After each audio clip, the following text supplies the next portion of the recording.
Imagine a world where the most efficient and safest way to move goods over land is also the most fuel efficient.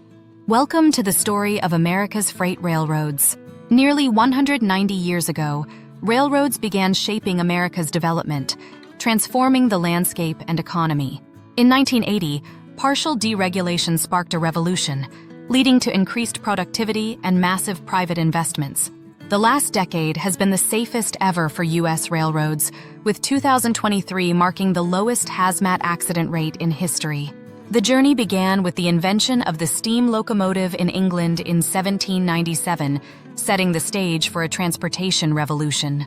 The first public railway opened in England in 1823, soon followed by the Baltimore and Ohio, North America's first railroad. In South Carolina in 1830, the first steam-powered passenger service began, using the U.S.-built locomotive, the best friend of Charleston. U.S. mail was carried on the rails for the first time in 1831, marking a new era in communication and logistics. The Strasburg Railroad was started in 1832, the oldest continuously operated railroad in the country, began its journey. President Andrew Jackson became the first sitting U.S. president to ride the rails in 1833, traveling from Baltimore to Ellicott's Mills. By the mid-1800s, railroads had expanded to more than 2,800 miles, connecting states and frontier territories. Charles Dickens rode the rails in the U.S., noting the unique differences between American and English railroads. The first refrigerated rail car began service in 1851, revolutionizing the transportation of perishable goods. Attorney Abraham Lincoln represented the Illinois Central Railroad, intertwining his legacy with the rail industry. By 1860, Chicago emerged as America's leading railway center, with 11 railroads making it a crucial hub. The Transcontinental Railroad construction began, linking California with the rest of the nation.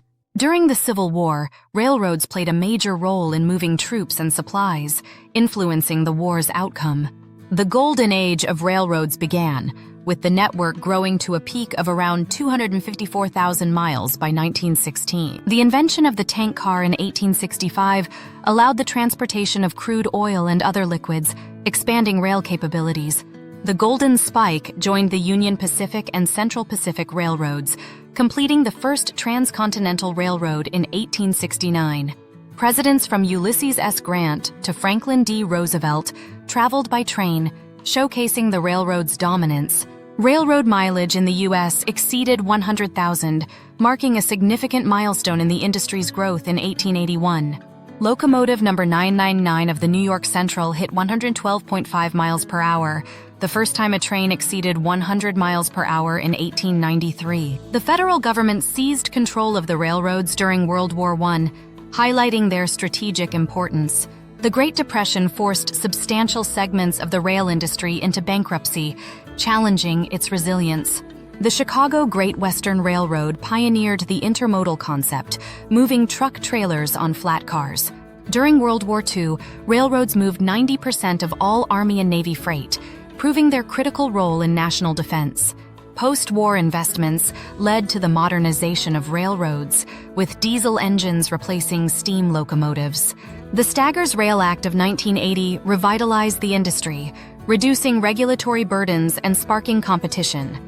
Since 1980, railroads have invested $760 billion of their own funds into their networks, enhancing safety and efficiency. Today, there are 7 major rail providers and 160,000 miles of track as rail continues to be the most fuel-efficient way to move freight, proposing solutions to combat climate change. The 7 major rail providers are the Union Pacific Railroad, CSX Railroad, Canadian Pacific, Norfolk, Southern, Kansas City Southern, BNSF, Canadian National. Join us in celebrating the legacy and future of America's freight railroads. Railroads, driving progress, connecting America.